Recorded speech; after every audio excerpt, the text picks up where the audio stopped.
So the quote I got was, "It's far easier to forgive an enemy after you've gotten even with them."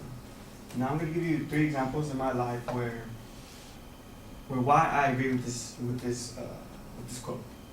The first example is the time when I was playing soccer with my friends, and out of nowhere, I was paying attention to the ball. My friend kicked the ball really hard. Like, I turned around and it hit me right in my nose, and it hurt really bad.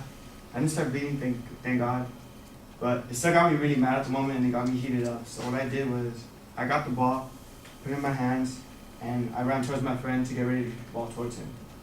And as he was running, I wasn't satisfied with him, or I didn't forgive him until I hit him with the soccer ball.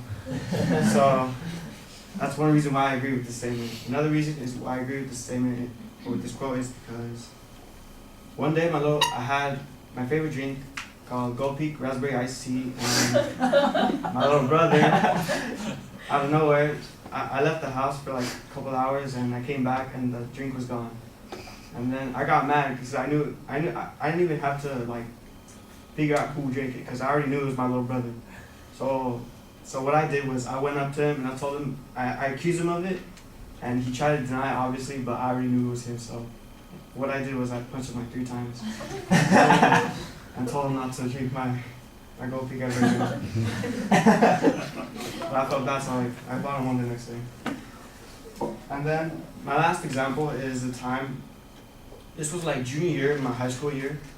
Me and my friends, we kind of started this little game between us where we would smack each other in the back of the neck.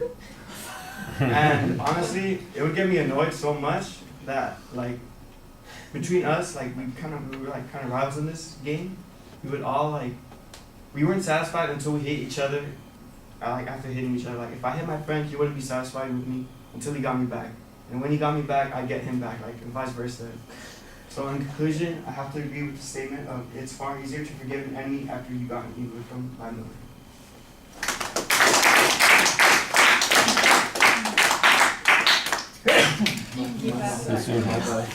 I've been waiting for my Gold Peak all day. No, you keep that. Don't put it back in the pile. Thank you. Sorry to get work. Yes, I need to know that I'm going home with my Gold Peak. My Gold Peak. Cat. Use red rice all day.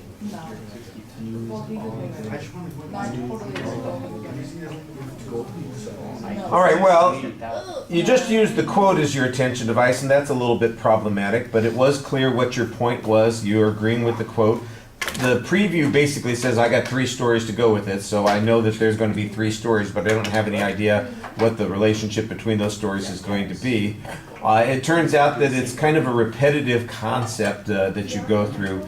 The examples are, maybe the circumstances change a little bit, but it's basically the same story over and over again. So I think that makes it a little bit dry, and when you get in some details, it's a little bit more fun. I think maybe everybody seems to be responding to the drink that you mentioned. They seem to have enjoyed that. And so I think one of the things that you want to do is kind of pay attention to the audience and follow up on those sorts of things. When you get a response, maybe take advantage of those responses and pursue that line of the story to develop it a little bit more. Presentations, your hand gestures look like they are engaged. There's often a very good descriptive gesture that goes along with it. Smacking your brother, or getting the soccer ball in the face and chasing down your friend. Although you're not really supposed to be carrying a soccer ball in your hands, are you? I had the ball in my hand, I ran towards him, then I kicked it towards him. Yeah, that seems a little odd, but what do I know? I'm not a soccer aficionado. You do kind of put the quote aside, which is a good idea, get it out of your hands so you're not playing with it, but because it's on the side right next to you, you keep looking at it, and that seems a little bit weird. So it causes you to kind of turn away from us and disengage, and that happens a couple of times. Try to avoid doing that. All right, thank you.